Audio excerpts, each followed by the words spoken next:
Go. Sounds good.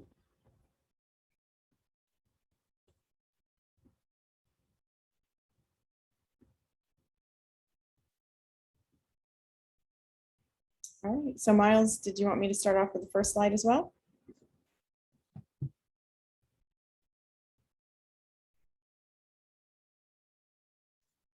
Yes, please do.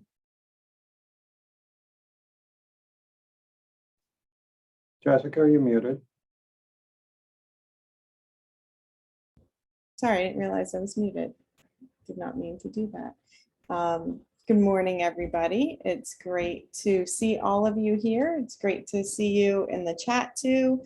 Thanks so much. It's wonderful to see names of people that we know and have worked with in the past, colleagues. It's always good to see you here. And for those that we don't know, it's wonderful to have you here. This is our introduction to community engaged research, how you get started in community engaged research. We're happy to share some information with you along the way about how to get started. So we're going to first start off with a land acknowledgement slide. And this land acknowledgement slide is a map from theways.org, and I will share our MSU land acknowledgement.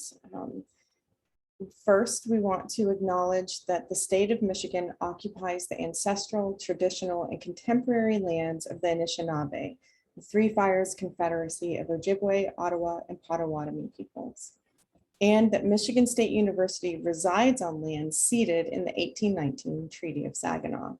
We recognize, support, and advocate for the sovereignty of Michigan's 12 federally recognized Native nations, for historic Indigenous communities in Michigan, for Indigenous individuals and communities who live here now, and for those who were forcibly removed from their homelands. By offering this land acknowledgement, we affirm Indigenous sovereignty while also recognizing and countering settler colonial legacies of violence and land expropriation. We recognize that this land acknowledgement is only one small step in the effort. I thank MSU's American Indian and Indigenous Studies program for organizing the work to develop an official MSU land acknowledgement. And I thank theways.org for the beautiful maps and all the resources that they provide on their website. Please check out both websites for more information. Next, we also want to acknowledge this moment in time that we are in, and the fact that so many are struggling and continue to struggle physically, emotionally, and economically. We'll take a moment now to provide an opportunity for you all to share how you are this morning in the chat. While you're typing, I'll share that I feel a bit overwhelmed. I mean, we've had a lot that we've been dealing with over the past year and a half, 2 years almost, and the heaviness and weight of what we're experiencing is very real. And so we just want to provide a space for that. So again, I want to thank everyone for all the wonderful morning chats that you've provided. Thanks for those morning greetings. We really do appreciate it. And if you'd like to post anything in the chat about how you are feeling this morning, we would love for you to feel comfortable doing that. And then I'll turn that over to you, Miles. Okay, a quick overview of what we're going to cover in the workshop. By the way, that was Jessica Virginia Barnes-Najor, who was Director for Community Partnerships in the Office of University Outreach and Engagement. And I am Director for Community Engaged Research in the same office. And I've had the pleasure of working with Jessica now for 16 years. And Julie Krauge as well, who is handling everything behind the scenes for us. She is our very able person responsible for event management. So here's what we're going to cover this morning. First, we're going to talk about what is community engaged scholarship. So we're going to go broad at the beginning to talk about community engaged scholarship in general, and then how community engaged research fits within that larger framework. We're going to talk about how we incorporate local, indigenous, and practitioner knowledge in community engaged research. Jessica is going to take over at that point. She's going to talk about key principles of community-engaged research, how you build partnerships, what are the major phases of community-engaged research. And actually, we're not doing ethical issues today. That's a holdover from an old version. We are in the process of developing an entire offering on ethical issues in community-engaged research that we hope to be able to do this coming spring semester. So before we talk about community-engaged research, I want to take a few minutes to situate community-engaged research within the broader context of community-engaged scholarship. So here's an old definition of outreach at MSU, and this is a historical term essentially. Our office is now called outreach and engagement because engagement is seen as a more robust form of community engagement than outreach, which historically has tended to involve more of a one-way communication of knowledge. So what this definition makes clear is that even though historically outreach and engagement was seen as part of the service component of the three-legged teaching, research, and service functions of a faculty role, it's actually something that cuts across all three of those. So there's a scholarship of teaching, there's a scholarship of research, and there's a scholarship of outreach and engagement.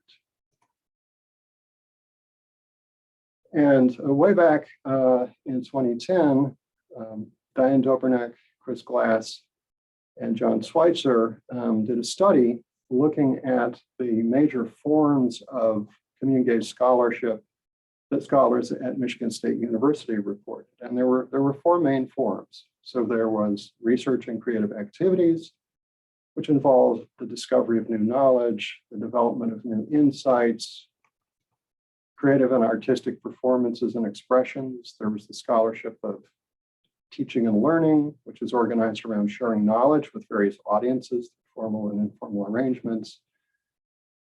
There's community-engaged service and practice, which involves the use of university expertise to address specific questions, and it's not primarily driven by a research question.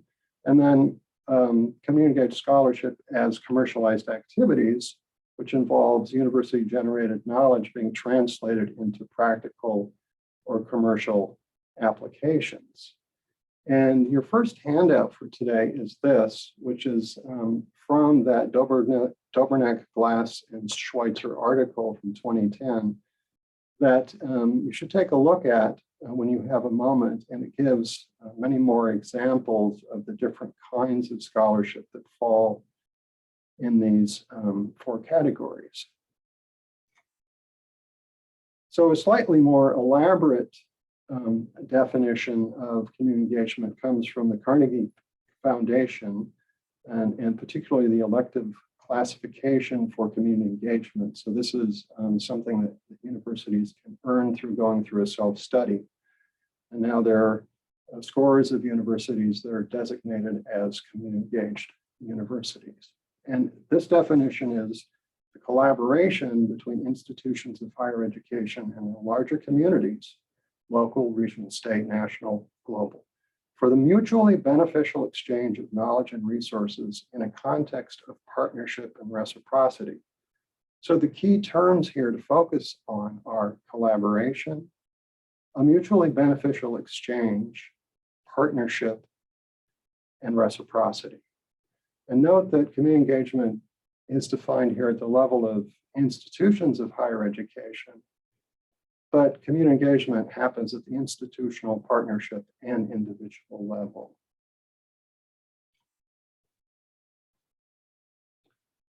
And Saltmarsh and Hartley provide additional insight into what we mean by community engagement. So they talk about academic work done with the public that is inclusive, collaborative, problem-oriented, that unlike outreach involves multi-directional flow of knowledge. So both sides of the partnership contribute knowledge to it, both academic partners and community partners. It involves the co-creation of knowledge, and it sees the university as merely part of an ecosystem of knowledge production that addresses public problem solving and also leads to community change as a result of the co-creation of knowledge. So I ask you, what else do you think should be added to this list? When we think about what community engagement means, what else would you add to the list? And if you have some thoughts, please put that in the chat. Anything else come to mind?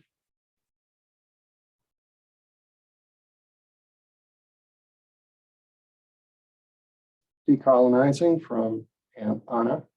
Thank you.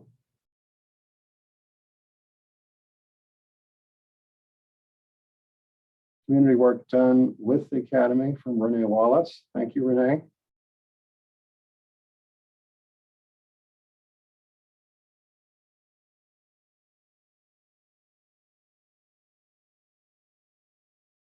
Collaboration among institutions.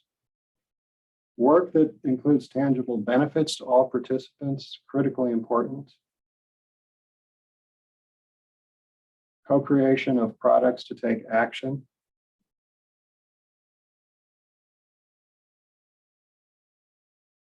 Yes, I would add all those and perhaps more.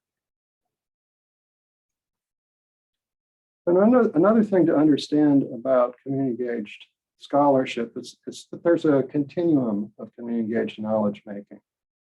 So on the left side of this, you see the traditional, rather unengaged approaches to research, teaching, and service. In the middle, we have this thing called outreach scholarship. And on the right end, the highly engaged end is community engaged scholarship. So on the right end are highly collaborative, co-creative approaches. And the continuum connotes different degrees of collaboration, decision-making authority, reciprocity, and mutual benefit.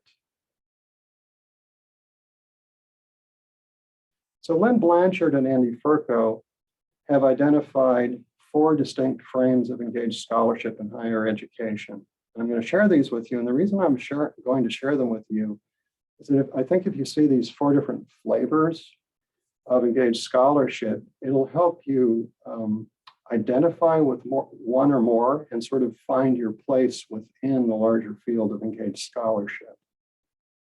So the first one is what they call publicly engaged scholarship.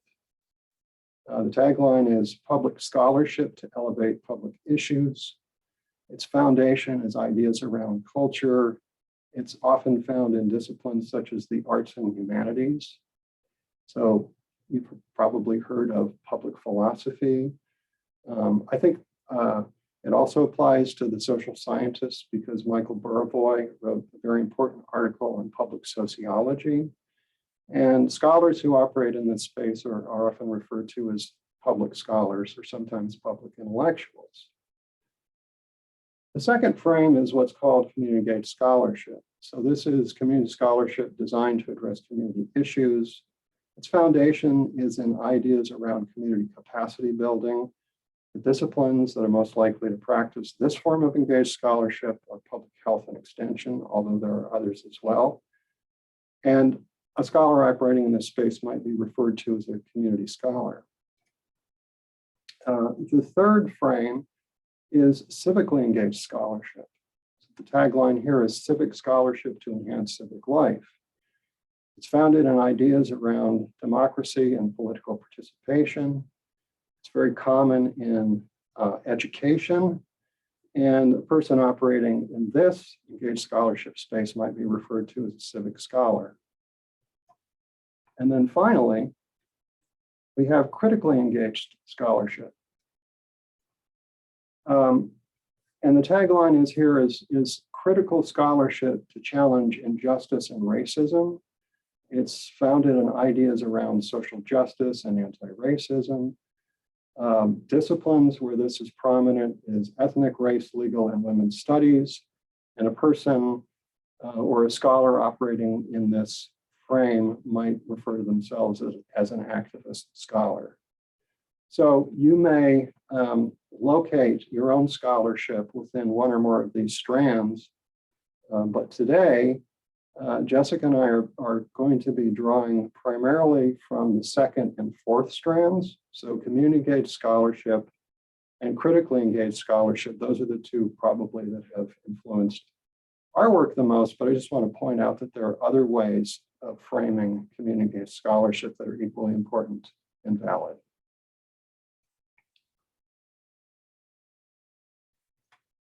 So community engaged scholarship is at its core, as the name suggests, a scholarly activity. So what does this mean? So this is a diagram from a paper by Diane Dobrenick, and it shows what that means in specific terms. So community engaged scholarship begins with foundational scholarship that informs and guides the scholar's understanding. It informs and guides their engagement experiences with community partners. It can then generate new scholarship and practice for both academic audiences and public audiences. And all the while, this is done in collaboration with community partners and includes and draws upon local, indigenous, and or practitioner knowledge. So let's talk a bit about what foundational scholarship is. It's the body of knowledge that informs and guides your community engagement. So one should always start with what is already known about the issue or the population, and also think about what your particular study will add to or challenge. And it's critically important to do this because, as you may know from experience, if you do some form of engagement activity and you're not guided by the scholarship, it's very difficult to retrofit. And it's hard when you write up this work to speak back to the relevant scholarship when you haven't considered that in the design and implementation of the engagement activity. So foundational scholarship can take many, many different forms. And this is not an exhaustive list. You can probably think of others. So it can be about the issue being addressed. It can draw from disciplinary or interdisciplinary theories, conceptual frameworks, or models. It can draw from the fairly large body of scholarship on what community engaged scholarship is. It can draw from the scholarship of teaching and learning, if the activity is community engaged teaching and learning. It can be scholarship related to the population, community context, or setting affected by the issue. It can be related to the different paradigms, methodologies, or approaches that are used to do the study. It can be related to the collaboration technique, methods, or engagement processes you use. It can be related to reflection, evaluation, assessment, or lessons learned near the end of the project, or any combination of those things. And it can also help you identify research questions, select an appropriate methodology, develop your research instruments, all of these critically important pieces of the puzzle for what your particular engaged project looks like. So you can see it's critically important. So here's an example of a community engaged research project that drew on several different forms of foundational scholarship.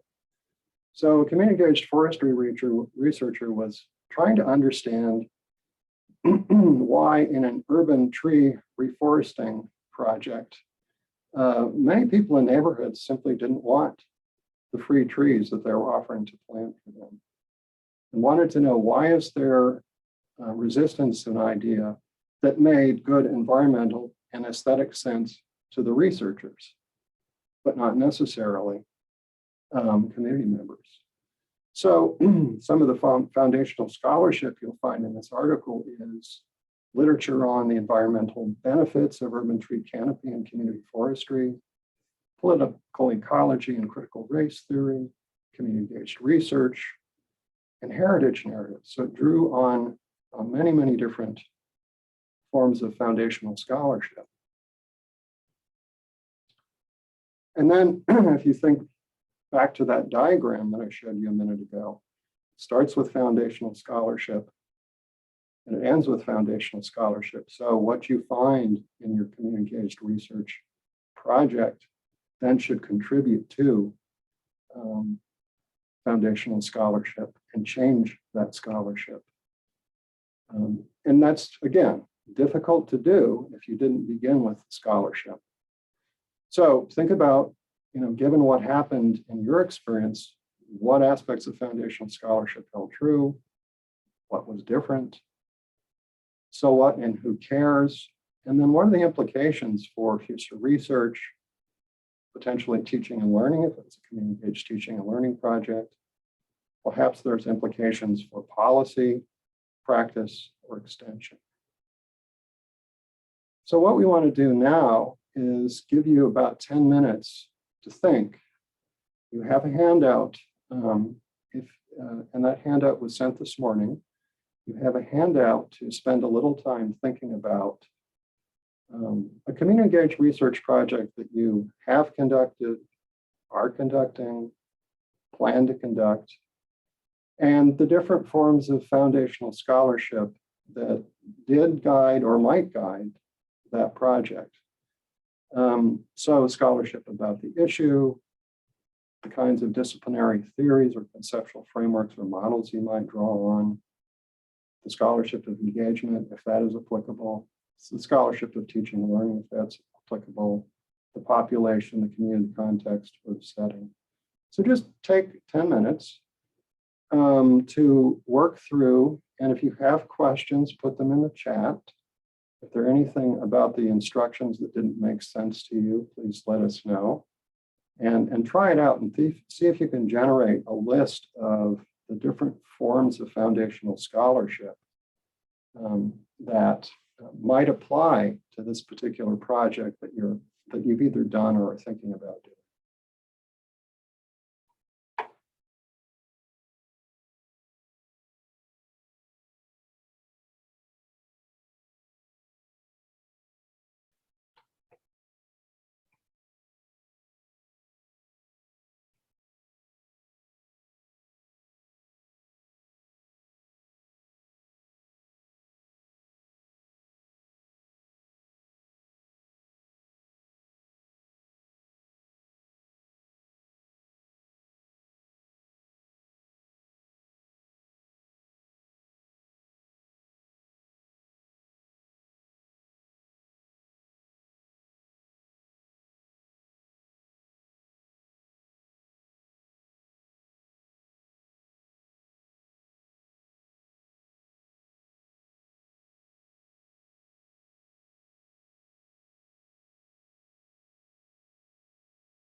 I see there was a comment from Dirk in the chat. Dirk says he's struggling with the jargon. I apologize for the jargon. So I'm going to go, and you asked for a reference to look at. So what I'm going to do is go back to this example. So if you look at the foundational scholarship bullet points, you see that some of the foundational scholarship was about the social issue being addressed. Some of it was about disciplinary and interdisciplinary theories, so political ecology and critical race theory. Some of it was about the research paradigm or methodology.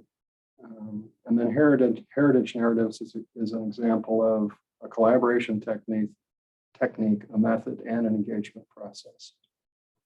I hope that helps.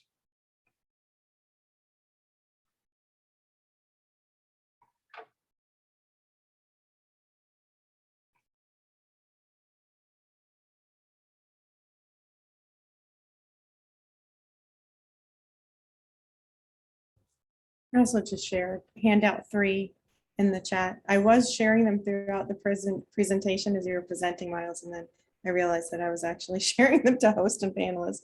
I didn't realize I wasn't sharing it to everyone, but they were emailed, but you have handout 3 in the chat. I'll post the others in a minute. I don't want to interrupt when people are working on this.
All right, I have a request to do this with an example. So let's go to the sheet. Okay. Let's see, who asked the question?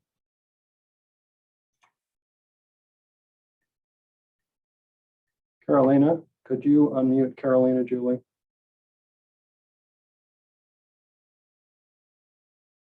And we'll do this as a group instead.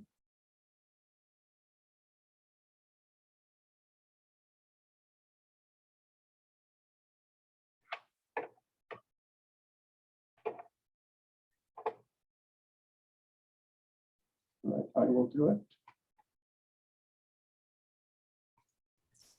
I'm not sure that we can. It doesn't seem to be an option that we have, Miles, unfortunately. Oh, wait, did I see I something? think I just did. Hi. Carolina? Hello. Hi. Hi, how are you? Thank you.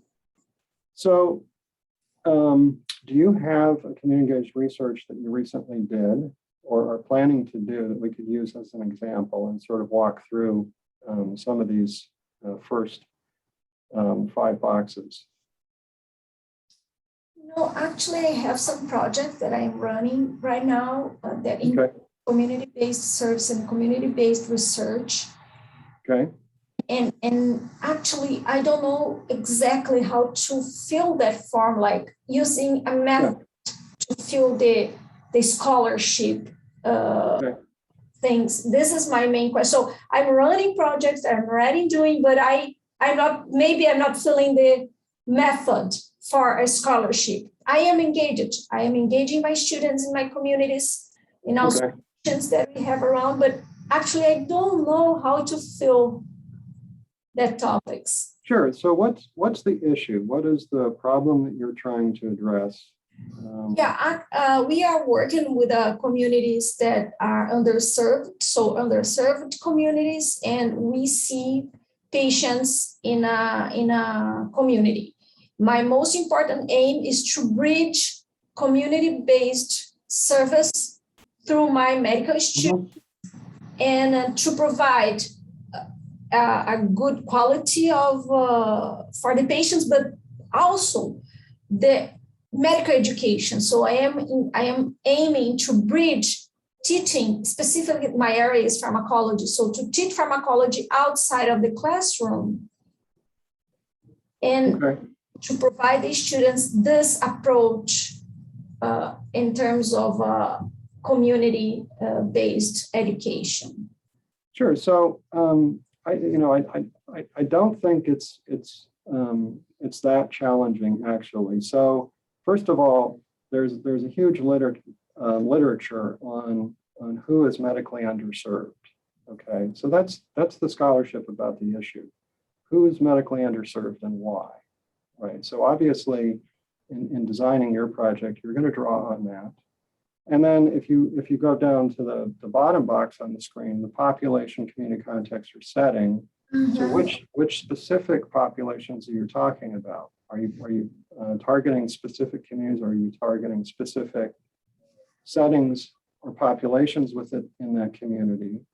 And what's been written about those communities or those populations and why they might be medically underserved?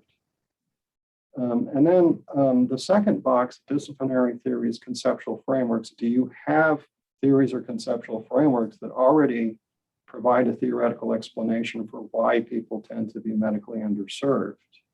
That might be your theoretical framework or model. I would imagine that somebody's done this and that there's a nice diagram sitting right there in an article that shows the major factors that contribute to this problem.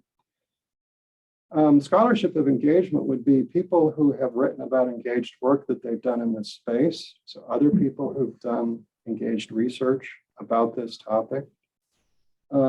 Scholarship of teaching and learning. It sounds like this is a research project, but it's also medical education. So there might be literature on engaged teaching on this topic that you could look at. And of course, there are many, many others. So does that give you a sense? Yes, definitely. Thank you so much. Okay, no problem. So we will move on now. And I hope that cleared up the confusion. And please, if there's a term that we're using that you're wondering, what the heck is that? Put it in the chat and we'll get back to it. Okay, so the other part of that model, that Dobrnik model of community-engaged scholarship is the collaborative aspect and what it means to be in collaboration with community partners. So in this section, I'm going to address what we mean by community. First, it's important to define that. And then also what it means to draw on, include, and incorporate and co-create new knowledge using local, indigenous, or practitioner knowledge. And then we'll move on to Jessica talking about the process of collaborating with community partners. So what do we mean by community?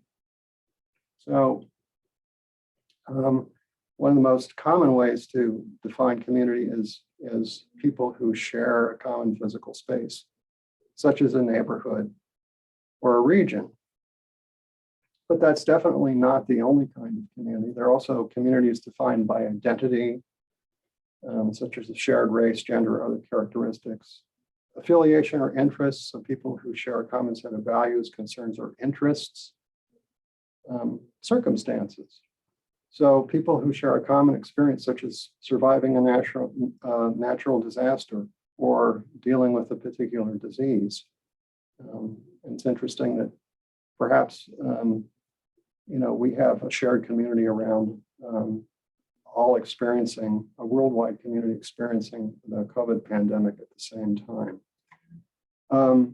There are communities formed around profession or practice where people share knowledge specific to an occupation, skill, or trade.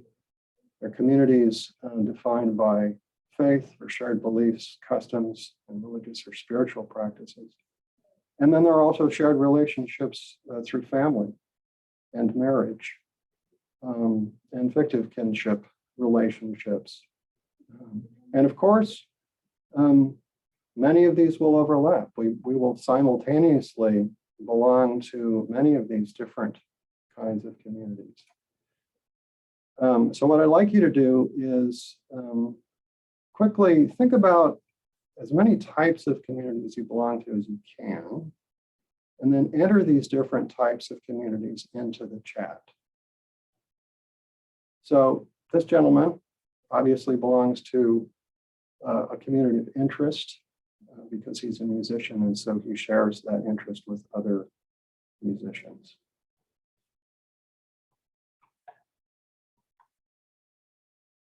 So what kind of communities do you all belong to? Let me flip back. You can see some of the different types.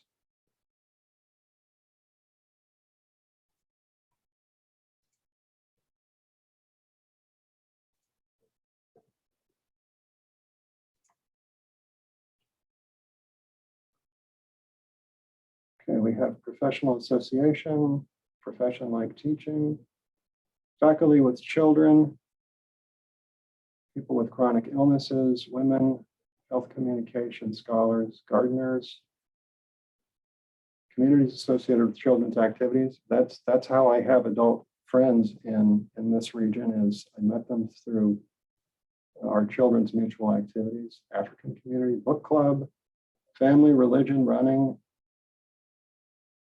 faith, professional. That's really nice job. You've covered, I think, all of them. Community of practice. Thank you, Renee. Okay, great.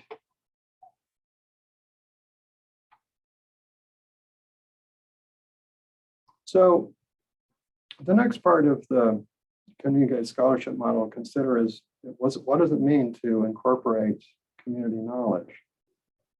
So in order to think about this, we have to think about the different types of knowledge and knowledge communities that exist. So I'm first going to make a distinction between explicit and tacit or implicit knowledge. So explicit knowledge, you see the image of the library. This really conveys in a strong way what we mean by explicit knowledge. It's transmitted in formal systematic language. It includes formal definitions, equations, published theories, textbooks, and recipes, right? Recipe is explicit knowledge about how to create some type of food. And community-engaged scholars will value, surface, and incorporate the tacit knowledge of community members and practitioners in their community-engaged research. And I should add, while acknowledging that contribution, so not doing it in an appropriative way. It's critically important. And in contrast to that, there's tacit or implicit knowledge. It's often difficult to express. It's sometimes known as know-how. It's based on experience. It happens through incidental learning, through apprenticeship. It's captured in stories. It's referred to as knowing in action. And really, I think the best example of tacit knowledge is knowing how to speak your native tongue. I mean, you can do it without thinking about it. And sometimes, unless you've had the experience of teaching your native tongue to students who speak the same language or people who speak a different language, you're really not that aware of how you do it. And thinking about my example, I really wasn't aware of the grammatical rules of English until I started learning other languages. And then it made me much more aware of and understand more deeply my own language. And one of my favorite examples of tacit knowledge is captured in Vertime Smart-Grosvenor's book, Vibration Cooking, where she doesn't provide recipes. Because she says, I never measure or weigh anything. I cook by vibration. I can tell by the look or smell of it. And that's something that a really experienced cook can do. I wouldn't advocate that for beginners. This, by the way, is a fascinating book. It's not really a cookbook. It's really about her life, her travels, the people she met, and the food she ate along the way. It's really interesting. Another form of knowledge that's important to incorporate in community-engaged scholarship is local knowledge. So local knowledge, it comes about as a result of the lived experience or daily practices of people who reside in a specific place at a specific time.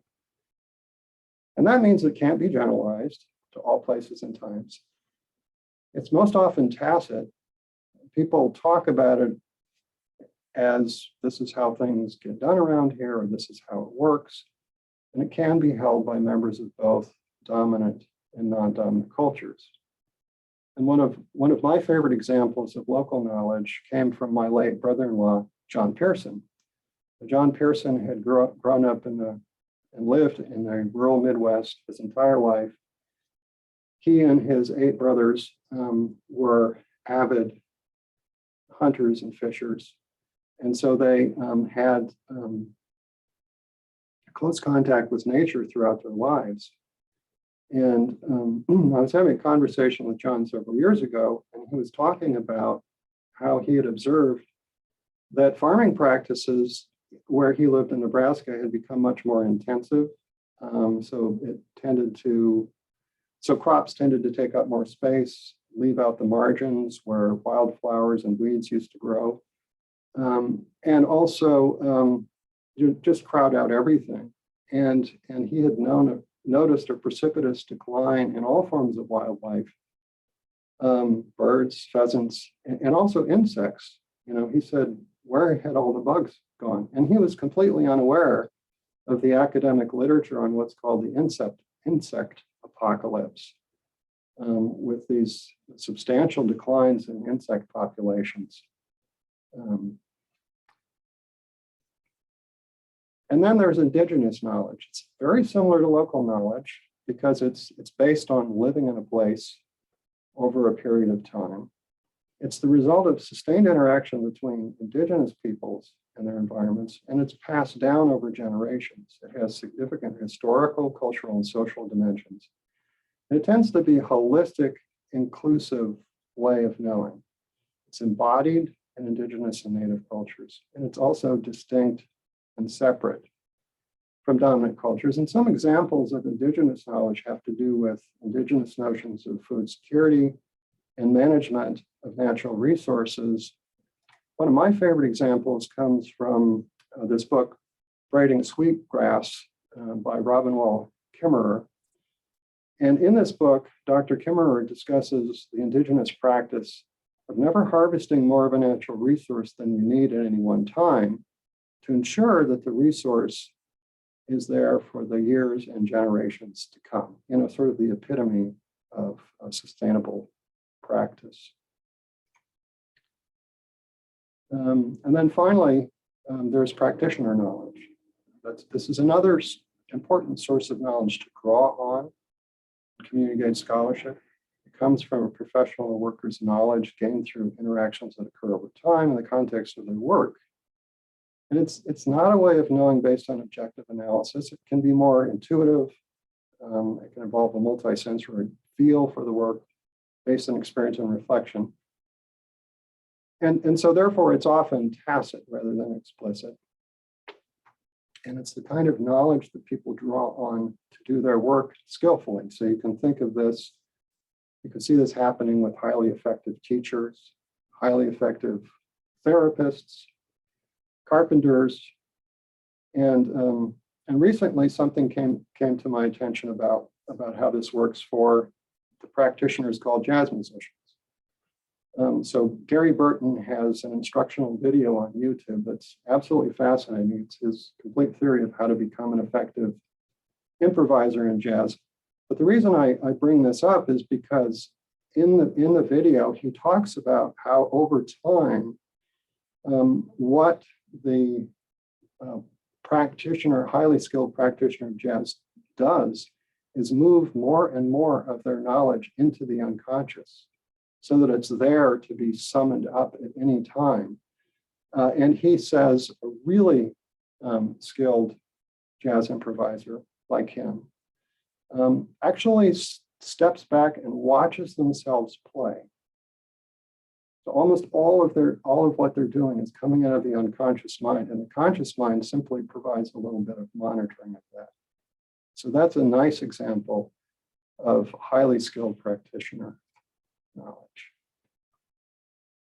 And then finally, looking at the output of this model, we want to talk about the kinds of products that are produced both for academic and public audiences. And this is a hallmark of community-based scholarship, that your work goes back to both academic and community partners in ways that are meaningful and useful for them.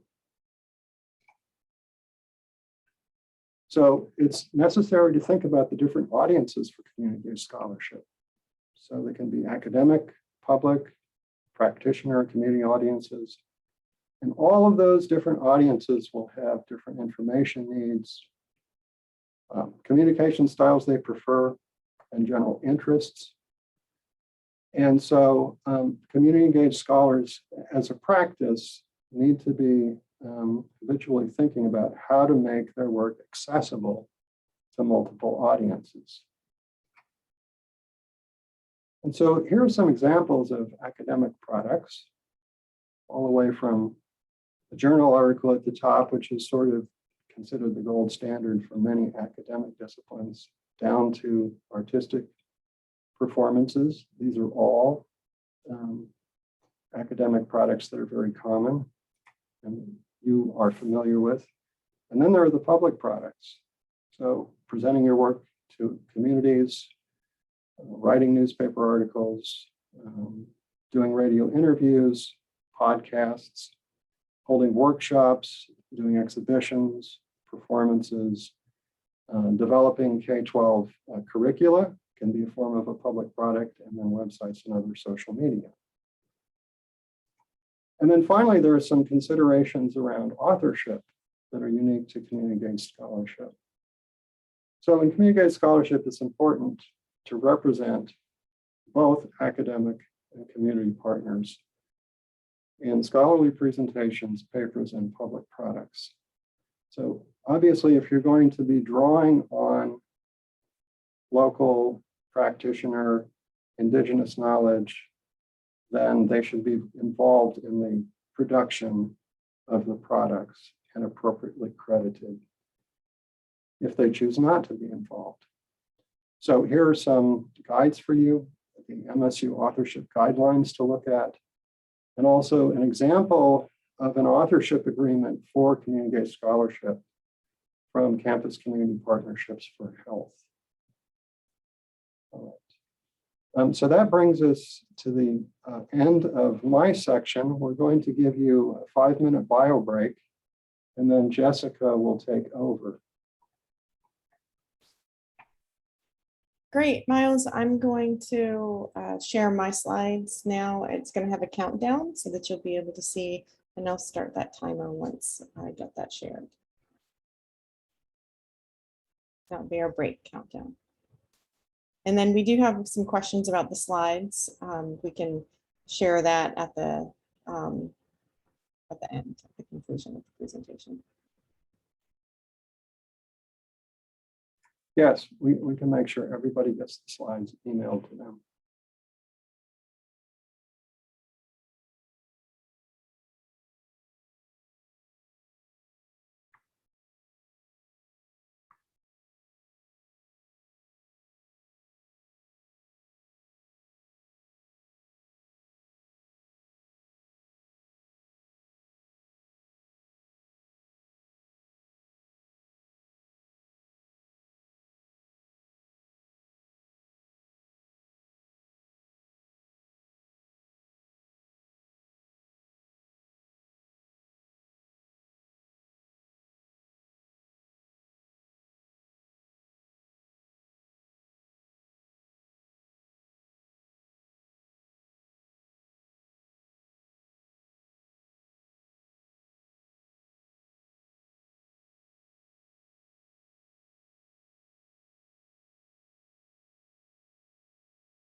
Jessica, I wonder if we want to address the question from Marita Colistra before we get started. I think that's a great idea. Would you like to do that? Sure. Okay.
So now that we're back together, I wanted to take the time before Jessica starts to just quickly respond to a comment in the chat from Rita Colistra. I hope I pronounced that correctly.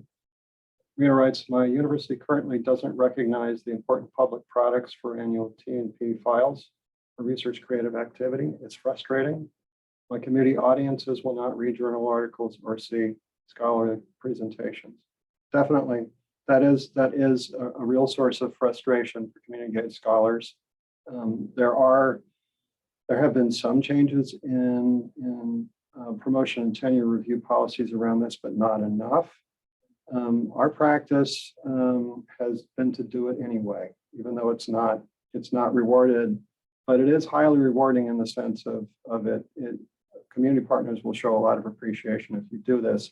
It also doesn't have to be a hugely complicated, long product, and that's probably not what they want anyway. So our practice has been to do a little of both. But I certainly understand the frustration. Yeah, thanks for sharing that, Miles. It's actually a good way to start off this next section.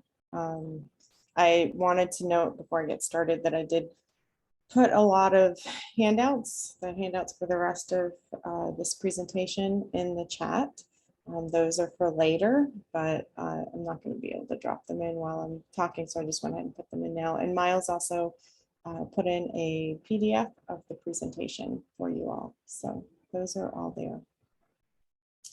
All right, well, feel free to chat away through the presentation, the rest of this. I look forward to hearing your thoughts and feedback as we go forward. The chat has been really great in terms of you providing your own experiences and talking about the challenges that you face, and also letting us know when we are using terms that aren't making sense to you. So thanks for that, and I hope you continue to do that.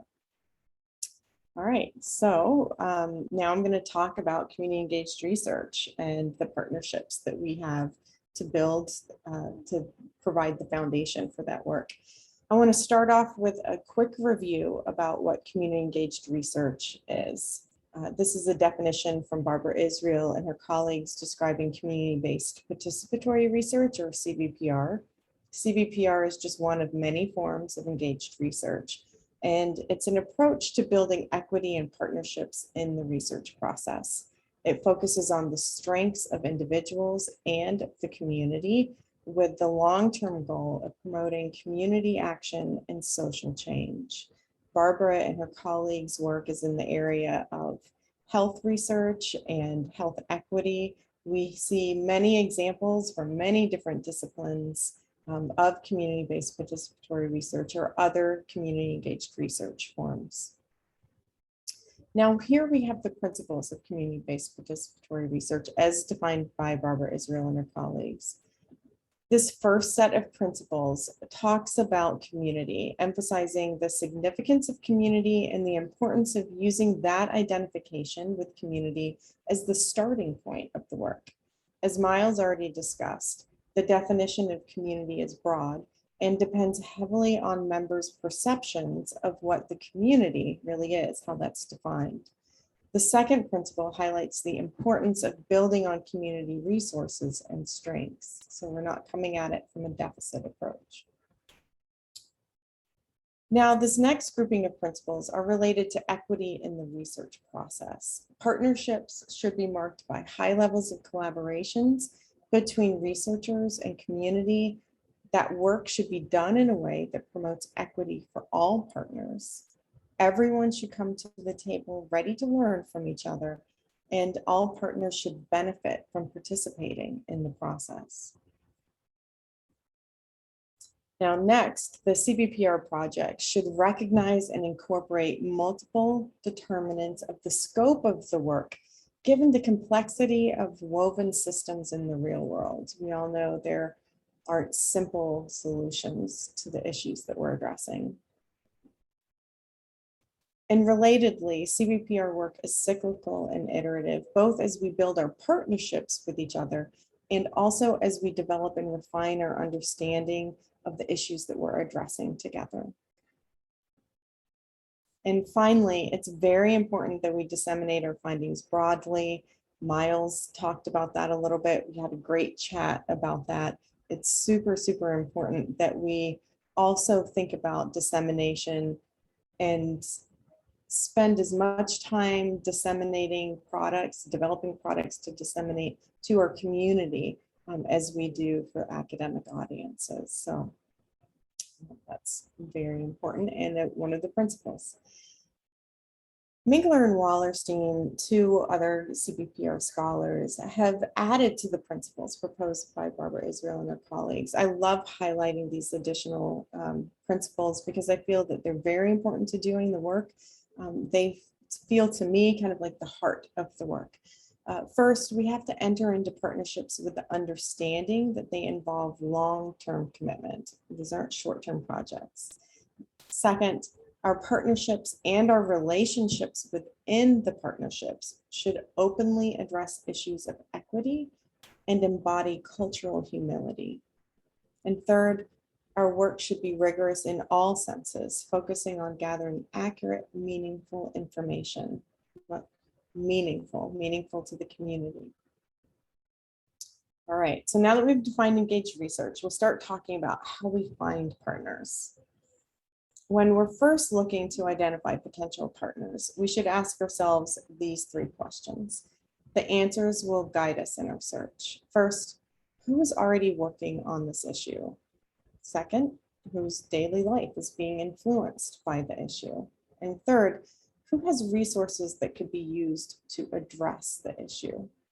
Again, once you answer these questions, that will guide you to people who may serve as potential partners, who may be interested in working with you on these issues. Now, here's a nice list of recommendations for finding community partners that our colleague Diane put together, Diane Dobranick. I really like to highlight the importance of asking for colleagues' introductions, attending community meetings, volunteering in the community, and reaching out to support offices like ours, Extension or Service Learning. Note that advertising your opportunity and searching in databases are often less fruitful than these more relationship-based strategies. Those relationship-based strategies are going to be the ones that are going to be more fruitful and support building partnerships. Now, once you've identified a potential community partner, remember that this first step is about building a relationship. Your goal will be to get to know each other and to learn how your work and interests connect. There are two really important ways of being that I emphasize. First, you are entering a new context and you're not familiar with that environment, and you're not familiar with the roles of the individuals within that environment. Second, you're there to learn. You're not there to impress or to educate. You're primarily there to listen to the community, hear about the issues from their perspective, hear about their experiences, and to share a little bit about yourself.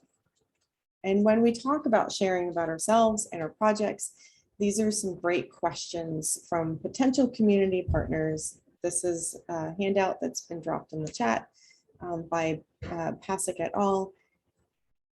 It's a really good list of questions. As you prepare to meet with your potential community partners for the first time, be prepared to answer questions about yourself and about your work. This document provides a list of questions that potential community partners may have. They probably aren't going to ask all these questions. There are 3 questions that I think are particularly important. First, what interests you about the population that we serve?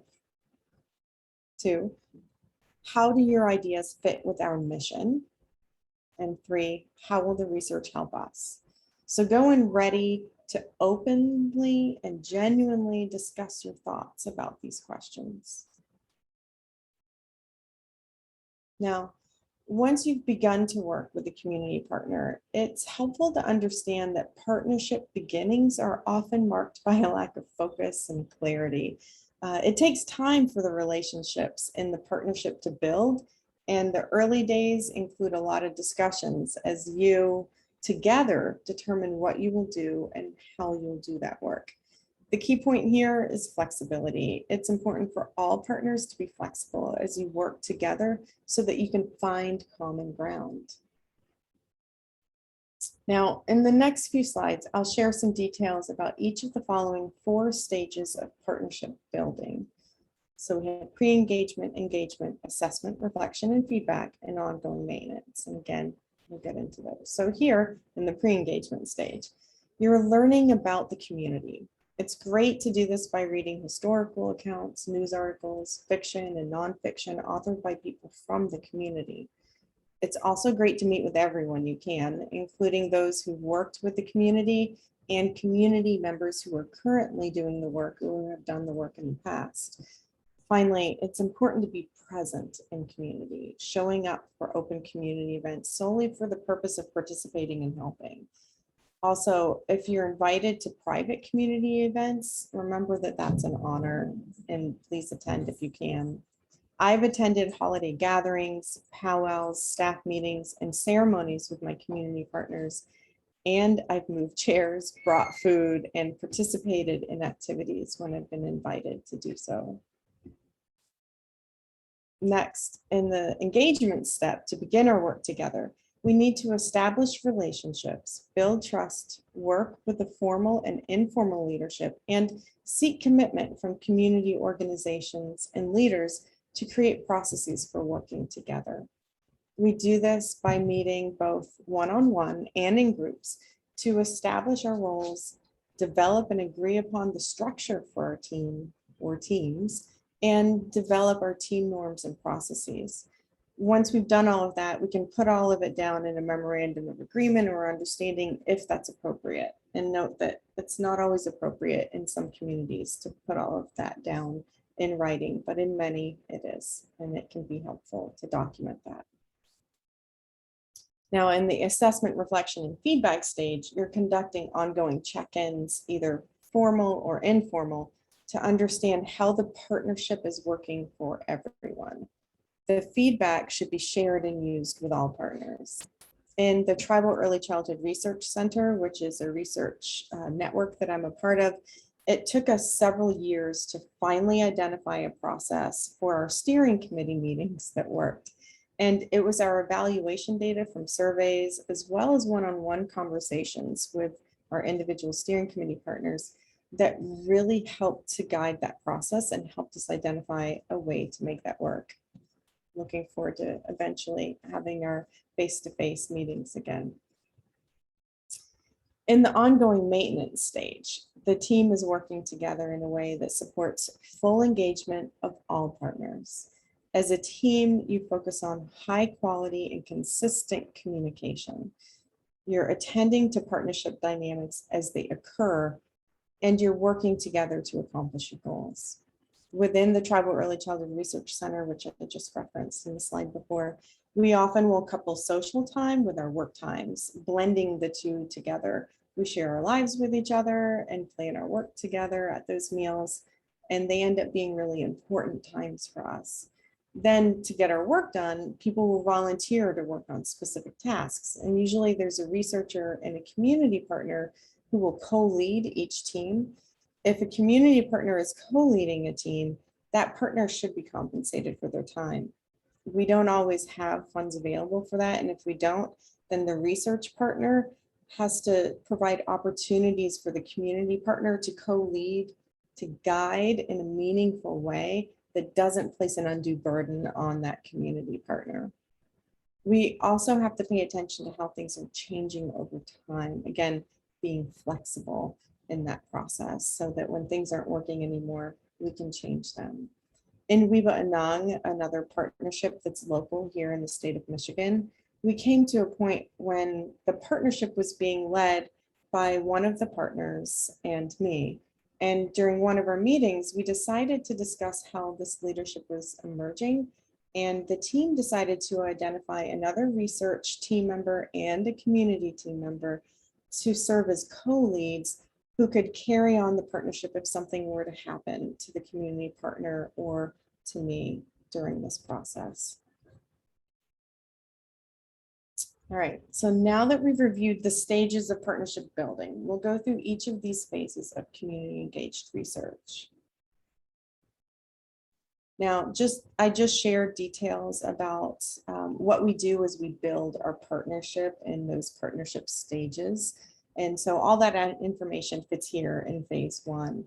In addition to that information, I want to emphasize that establishing a partnership is about both building relationships and accomplishing tasks. There are relational issues to attend to, and there are technical issues to attend to. And there are very serious negative consequences if we emphasize one type of task over the other. So if we're not achieving that balance, then we're going to miss out on important details within our partnership, either not focusing on our relationships and our partnership, or maybe not focusing on getting our tasks done that we want to do. All right. Oh, sorry. Second, I want to emphasize I got distracted by the chat. Miles, I don't know if you want to address that. Someone asked if the slides have been shared. They are in the chat. If you don't see them in the chat, maybe you joined a little late and you don't have them, but they are up there. Miles shared it. It's CE Research Getting Started 09, I think it's 09/21, 2021, but you don't see the rest. Okay, great. All right, so second, I want to emphasize the importance of recognizing and respecting diversity of the community. Awareness of the various cultures of a community and other factors affecting diversity must be paramount in planning, designing, and implementing approaches to engaging a community. Don't undervalue the diversity of perspective the community bring to the research process. Now, moving on to project development. It is important for all partners to get to know the issues from both community and academic perspectives. Once those issues and perspectives are clarified, you can explore and agree upon your research questions, your design, your methodology, or approach to the research. And as you work together, it's important to review, revise, or update your MOU or Memorandum of Understanding or Memorandum of Agreement, if you have one, to reflect the choices made about how the partnership and the research should proceed. And finally, it's important to remember that you might need to apply for tribal or community IRB approval in addition to your MSU or institutional IRB. Now, in the third phase, you're implementing your project. For many of us, this is the fun part. You should be having fun working with each other to address the questions that you've jointly developed. You might be delivering an intervention that you developed together or gathering your research data. The fourth phase of engaged research, data analysis and interpretation, is sometimes the most challenging phase to conduct in a truly collaborative way, but it is possible. Before you even get to this phase, talk to your community partner about expectations about how you will work together. Your community partner may not feel confident about this phase of the project. And if that's the case, then you can build capacity so your partners can be more comfortable participating. Even if your community partner does not wish to be a part of data analysis, you can still include your partners in interpreting the findings. And it's important to do that by sharing those findings with them in a way that makes sense. Ask your partners what the findings mean to them. And at this point, you should have a strong enough relationship that if you send a table of a bunch of numbers to your community partners, that they'll let you know that when it doesn't make any sense to them. So it's good that this part comes a little later, and that hopefully at that point you have a good enough relationship for them to share that with you. Now, as an example of involving community partners in the analysis of, in this case, it was quantitative data, our TRC research team, again, Tribal Early Childhood Research Center team, developed 2 questions that we posed to 3 small groups of our steering committee. So we broke our larger steering committee into 3 small groups of about 15 people each. And we asked 2 questions, each focused on one of our big outcomes. What do you think is most important for influencing children's cognitive development? And what do you think is most important for influencing children's social emotional development? We gave each pair a large sticky page and a sheet of stickers that contained all of the aspects of children's lives in the data set that the community of learning had already identified as being important. And what most teams ended up with at the end of the process was something like this: what factors promoted healthy development and what factors inhibited healthy development. And we're using the results from this process to develop and test our structural equation models. And we're still in the process, it's a long process, we're still in the process of doing this with our communities of learning, as well as the larger steering committee that provided this wonderful input. I'll also say that there are wonderful examples of including community as we conduct our qualitative research analysis as well. So analyzing data, or analyzing qualitative data, is often even easier to include community partners in, because there's not the technical component of actually the statistical component of that work. All right, in the final phase, product generation, you're collaborating to prepare the products coming from your work together. I mentioned this earlier, and again, Miles mentioned it, and it was in the chat. It's worth mentioning again. It's important to attend to products geared toward both academic and community or public audiences. So I'll pause here for questions, see if anyone has any questions that maybe I missed. We're looking forward to hearing from you, and then we'll move on to the next section. So pause just a moment for questions.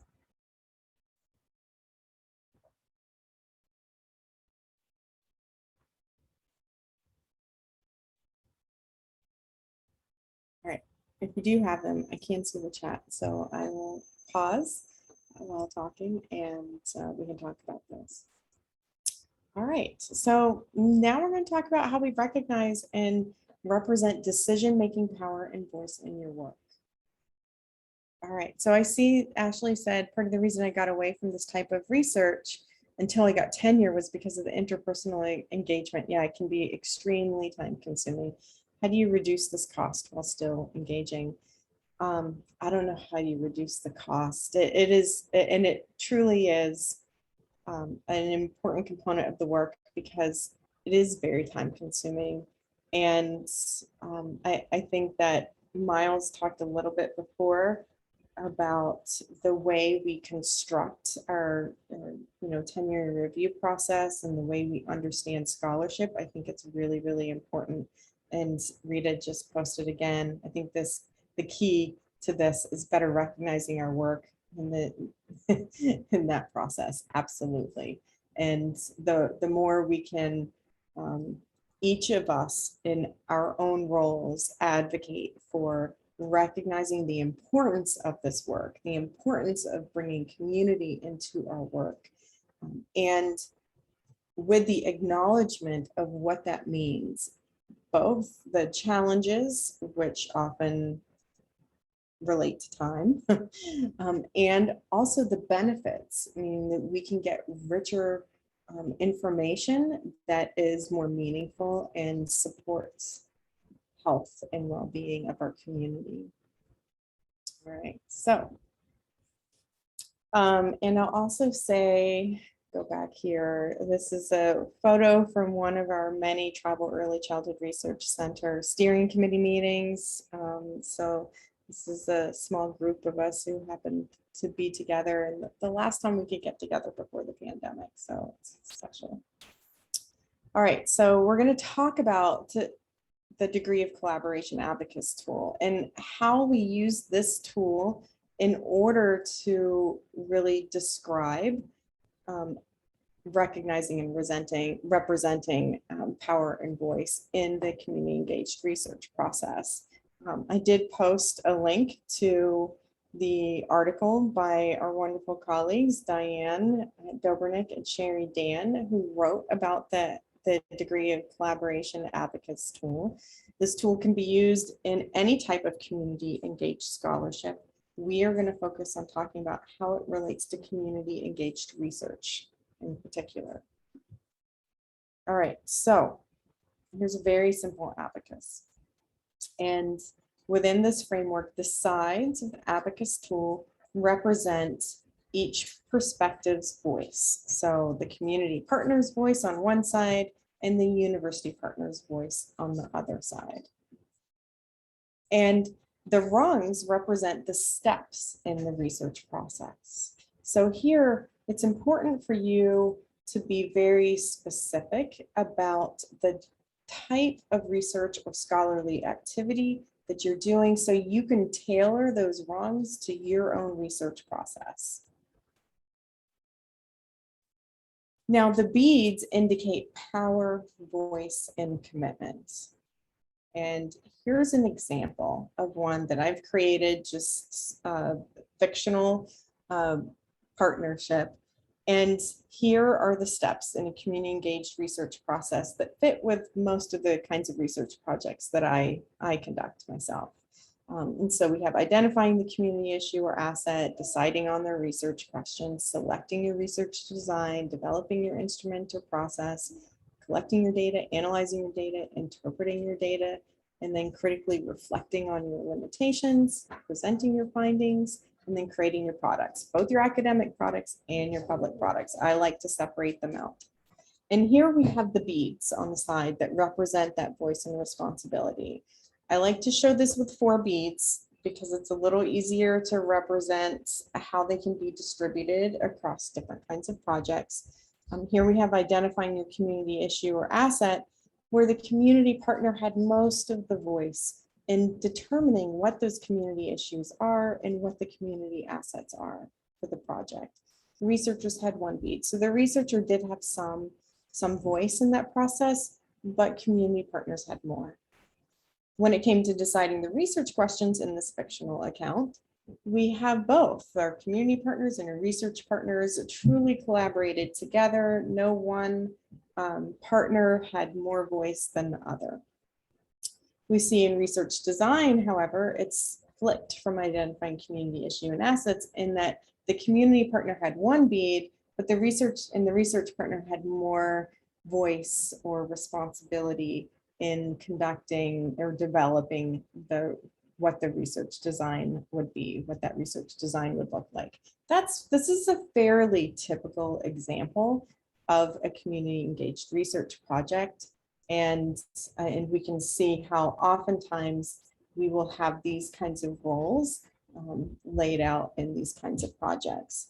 I also want to point out that if you can see here, if we go to analyzing data, we have our community partners having 1 bead here. So this is when we move. So even in that example that I shared where our community partners were, we guided them through this activity where they were giving us feedback and essentially determining what our structural equation models would look like.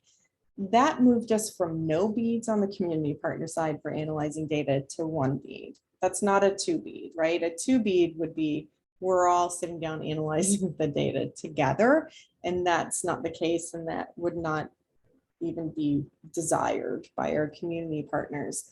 So we moved from no beads here, we moved from no beads for our community partners to our community partners having one bead. All right, and I do see some questions here. I see a question by Rita. How have you shared your research findings with your public communities on a larger scale beyond smaller meetings and presentations among key groups?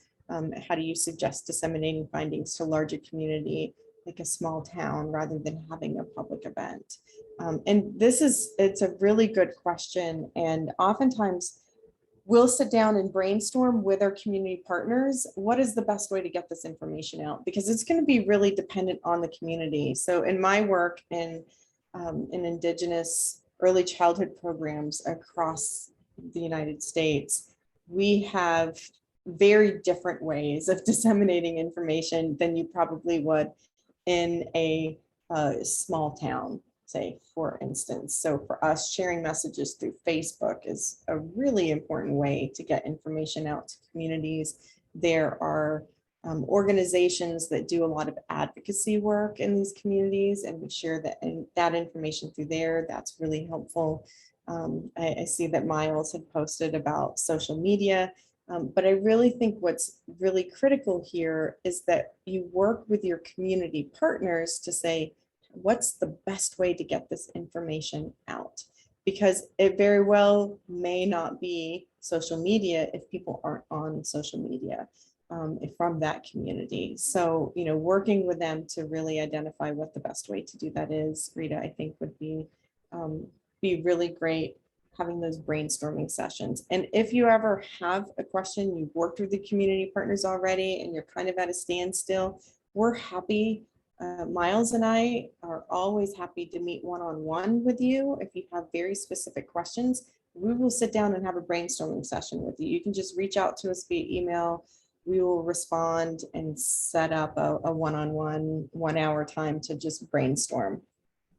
That's often really helpful. Brainstorming I think is really important in this work because it's so relational, and it often is you hit those snags. All right, so why is understanding this range of engagement important? Why do we do this? Why do we suggest using the abacus tool? Well, we do it because we want you to do this and look at this abacus tool and fill it out before you actually start your research project, and to do this with your community partners, because that helps set clear expectations for both parties. It also helps you to determine who's going to be responsible for what activities.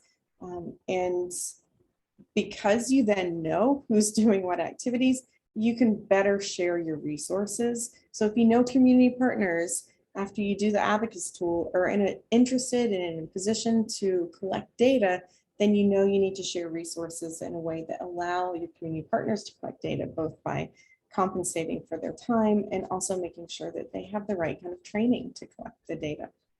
And then this also helps you to develop methods for participation that are really aligned with how you and your community want to work together. And that's super important. So that's why we do this. And the handouts, one of the handouts is a tip sheet, kind of like how you use the abacus. That's available for you to use. It has those listed on them. And then we also have a blank abacus form that is a Word document that you can just put in whatever your steps are. It's completely blank. You put in your own steps and then you can complete it. In lieu of that, we also have a project that an activity that we're going to be doing. And Miles, I don't know if you can drop in that Qualtrics link. If not, I can do that in just a minute. It's in the PowerPoint. So for this activity, there are 2 steps. For the first step, on your own, you're going to reflect on a real or proposed research project. And you're going to have about 5 minutes for this first step. In this first step, you're going to think about a past research project that you've already done, a current project that you're in the middle of, or maybe a future project that you're planning. And you're going to complete the abacus. You're going to have 4 beads that you can distribute for each row. And you're going to do this in Qualtrics. It was the easiest way to get it set up where you could actually do this and then take a picture of it. So you can take a picture, a snapshot of your abacus so you can remember what you did. And then you're going to share your thoughts in the chat after that 5 minutes. Thanks, Miles. So this is dropped in the chat. What I want you to think about when you share out is what surprised you and what you found interesting. Now, here's what this looks like in Qualtrics. And this is just how, I completed it just as an example. And here you can see each of the steps. There are multiple other boxes. So if these, if none of these steps fit for you, you just select no and ignore them. And you put in the steps and other and define those that make sense for you. Okay, so that's what that would look like. Now, here are the instructions, and I'll be quiet for about 5 minutes. Feel free to put questions in the chat if you have them, if you have problems with this.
That's okay. I see, Michelle, you said that you took a screenshot, but I won't let you paste it in the chat. You don't need to paste it in the chat, but what I would like you to do is we have a couple more minutes. So if you're not finished for the rest of you, that's fine.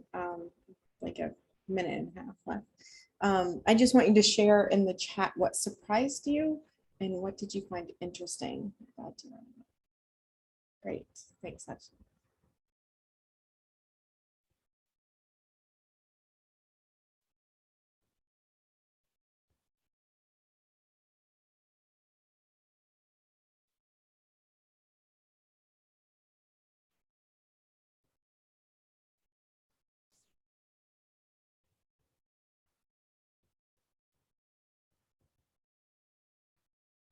It's super interesting, Ashley. We'll talk about that in a minute.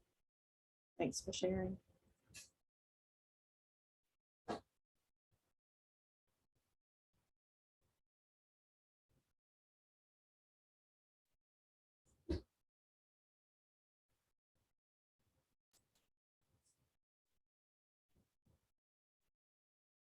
Thanks, Lisa.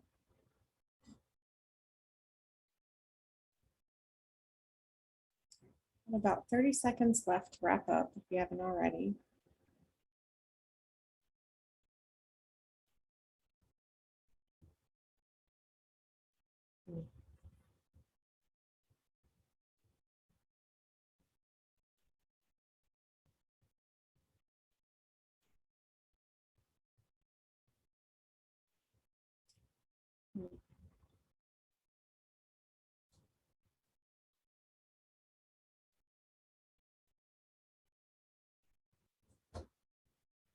All right, so 5 minutes up. I see lots of great stuff happening in the chat. So if you haven't yet posted something in the chat, feel free to go ahead. Like I said, there's a lot of really good stuff in there already. While you're putting your thoughts, again, what surprised you? What did you find interesting into the chat?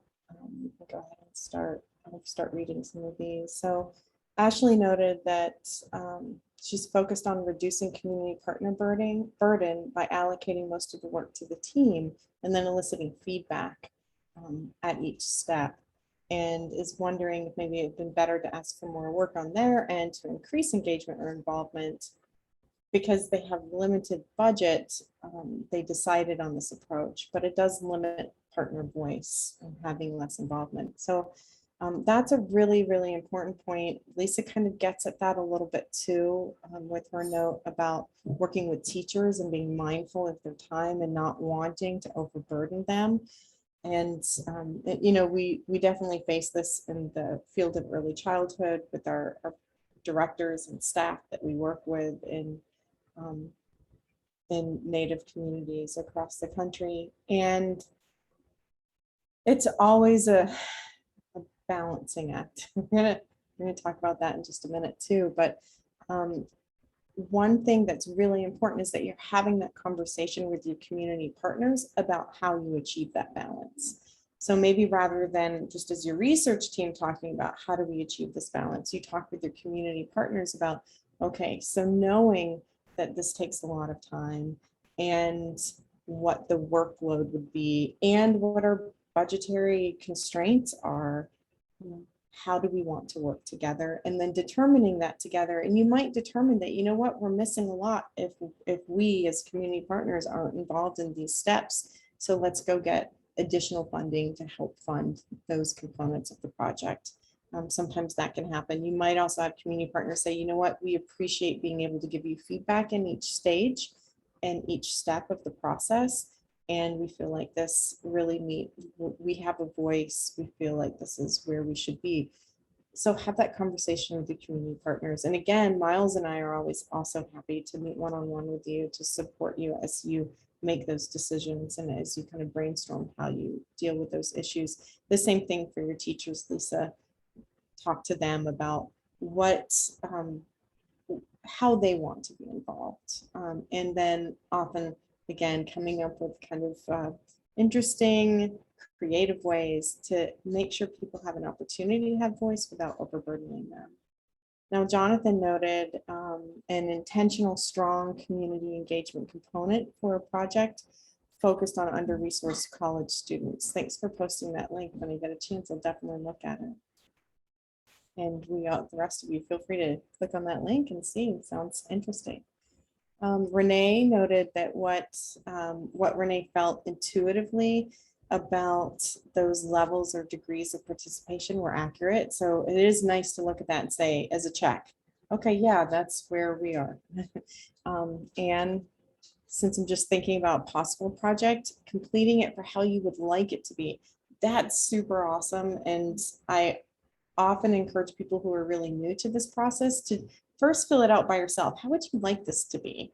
And then work with your community partners. So how would we like this to be? So how you want it to be may not be the same about how your community partners and you as a team would like it to be. So, but it's good to have that check. You do it on your own first and then do it with your community partners.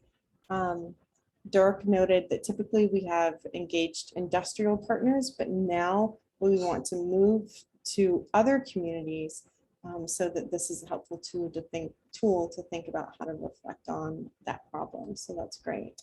Renee also noted it's good to have a tool to visualize. Visualization is, for me, really important. Michelle noted, this is for projects that I'd like to do in the future with my research methods students, unsure whether to have any beats on the analyze or interpret data items as it's part of an assessment of student learning. Feel like want total input from the students. So yeah, this is going to vary by project. There's no right way for this to look. It's not that all the beads should be completely split down the middle for every single step of the process. It's going to be unique to your project and what is, again, right for all the partners. So you sit down and talk about it together. It's great. Engaging, this is a great engagement tool to develop pathways to participation. Yes, absolutely. It's as a quick way to make decisions, easy to share with community partners. Because it's so visual, it is really a great concrete way to sit down and work with your community partners about the work. And then Dirk also noted about the industrial partners typically pay us to engage with them. That's a really interesting flip from the work that I do. It's an interesting and important point to flip that around when thinking about other communities. Yes, absolutely. Maybe we can use some of our industry partner income to pay for our other communities. That would be amazing. Lisa noted that it's a good tool to have for conversations with community partners about how much involvement they want. Absolutely. And Nicole noted that Nicole will be using this tool. The most interesting part was deciding who fits in each group.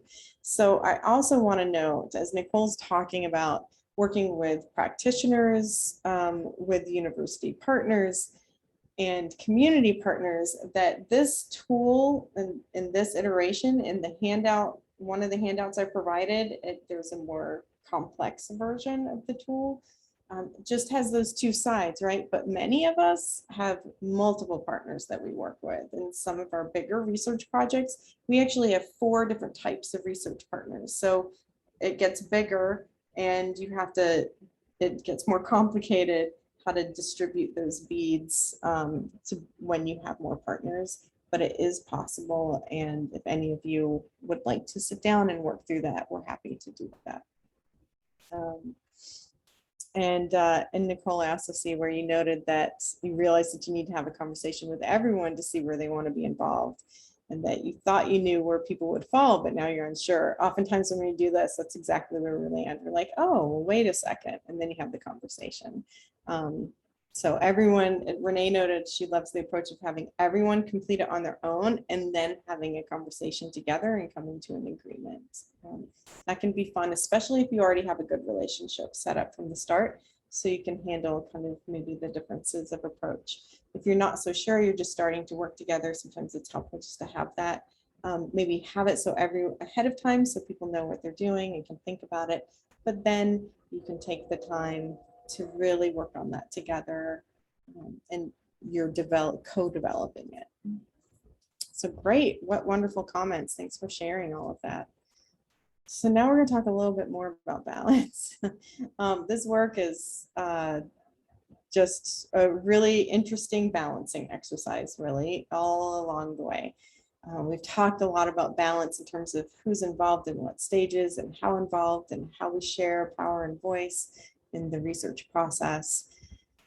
And that balance is going to look very different in every project and every partnership. Sometimes with the same community partners, that balance might look different on different projects with the same community partners because of the work and what the work actually is and what it entails and where people are currently. So I like to really focus on this. What does balance look like? Well, it's going to look different in every project, and that's okay. And we've had some people in the past talk about, well, who have been worried that maybe the researcher, the university voice will get lost in the process, that we're overemphasizing, or that we could potentially overemphasize the voice of community. I have a very different perspective on that. I have to say upfront that I feel like in general, our community partners, the more we elevate the voice of community, the stronger we are together collectively, because we're building something together. The point in my own work is to co-create something. We are working together to come to a stronger understanding of the issues that we're facing together. I think that that's super, super important, and that balance is really important. And I want to honor the importance of that balance.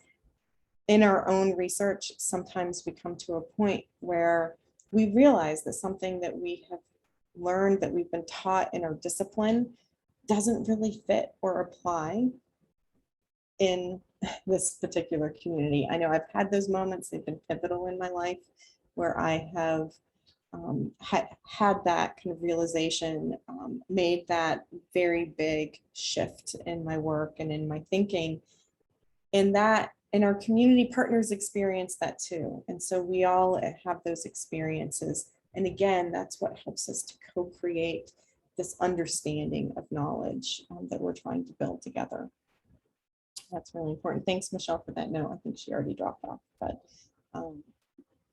she had to leave early. So just a quick note about community engaged research during the pandemic. It's really important for us to, during this time, again, we've been in this for a while, we're still in it. Those of us who do work in early childhood, it's almost hitting those early childhood programs harder now than it did even a year ago. I mean, it's maybe not in the beginning of the pandemic, but it's tough right now. And our community partners are struggling. Our health departments have either been, facing testing and contact tracing or vaccine distribution. They've been in the thick of it. So focusing on other things has been really, really tough. This has meant that for a lot of us as researchers have had to shift how we work. And at first people were really talking about pivot your work, pivot, pivot, pivot. And I kept saying, let's step back for a minute and not pivot. But maybe we take some small shifts, and those small shifts help you to be more kind of nimble and able to respond. Again, flexibility, super important. Flexibility is really important. And that so that we can be building on our existing skills and building on the skills of our community partners to meet those needs, maybe in different ways than what we've done in the past. Super important is following the lead of your community partners. I just had to put a big research study kind of slightly on pause because our community partners, our early childhood education programs are just really struggling so much right now. And so we have to have that kind of flexibility in our work and in our approach to the work, and really hearing what our community partners have to say about how we work together. And I also want to note respecting different ways of being engaged when face-to-face isn't an option. I know our colleague Diane Dobrnick has had some experiences where people just want to use Zoom, and some of our community partners aren't comfortable using Zoom. And so we have to find other ways to engage. And it is possible. And again, brainstorming is really important and helpful for doing that. And then making sure we document the limitations of this time as we're writing up our findings and what we're doing. We should be documenting how this has affected our work. All right, so now we have some time for Q&A. We're all done. We'll have some time for questions and answers. And then before we leave, I want to say I do have a video that's 5 minutes that I'll play that you can all watch, or you can just leave. I prefer watching it, but that's your choice. So questions and answers, or questions, I guess, and then comments, if you have any comments that you want to add.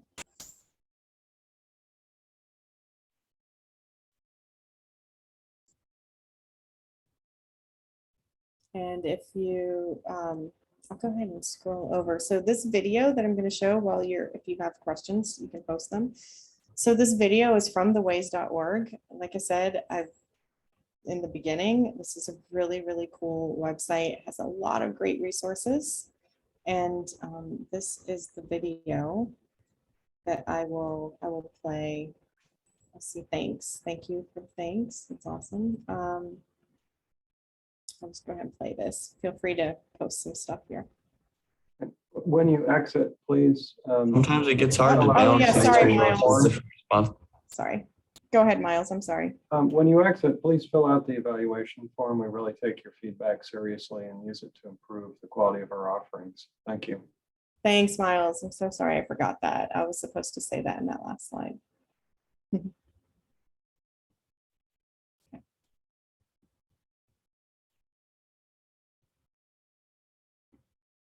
Let's see if I can get back to the video.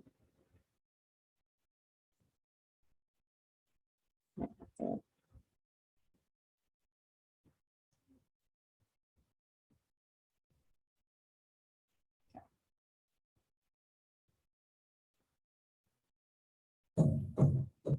Sometimes it gets hard to balance these two worlds. There's different responsibilities that I hold at school. There's different responsibilities that I hold for the Powell Trail.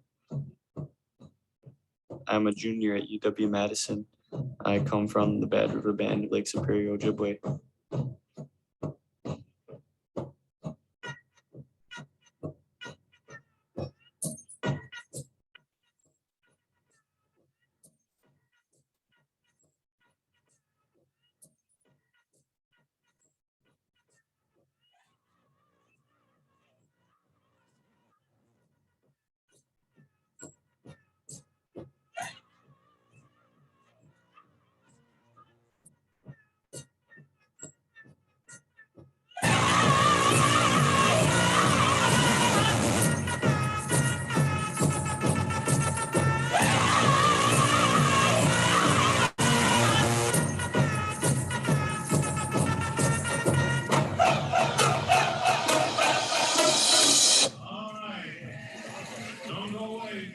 A powwow is a social gathering.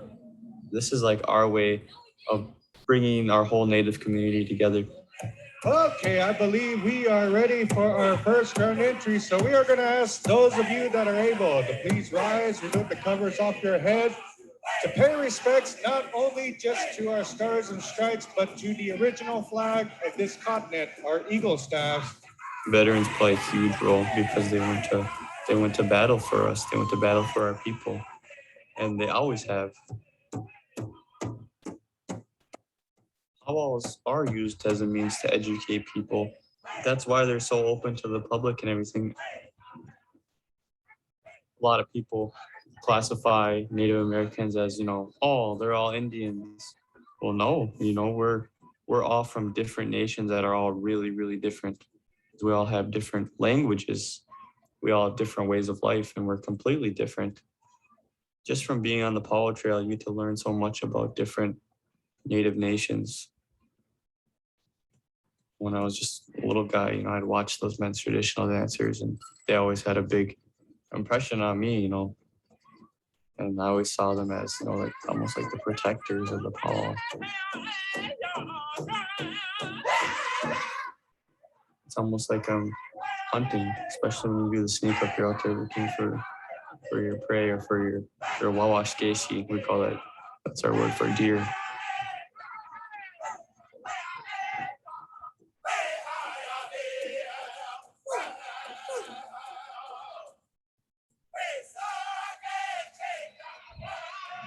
I started singing with Midnight Express a few years ago. Those people on that drum are my family.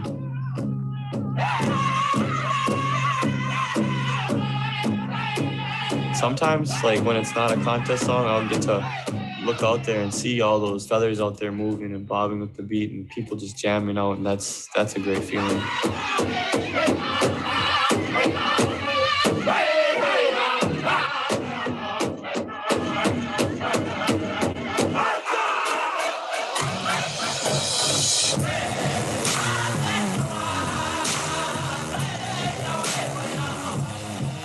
When you're dancing for the ones that can't dance anymore. That's what they say.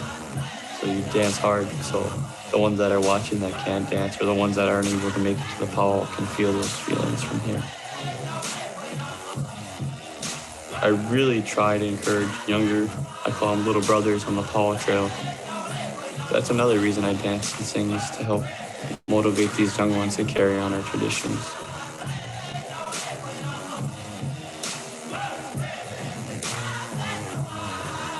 I really feel that I was put here on this earth to help pass things on. I want to see these traditions, these ways passed down till I'm gone and on.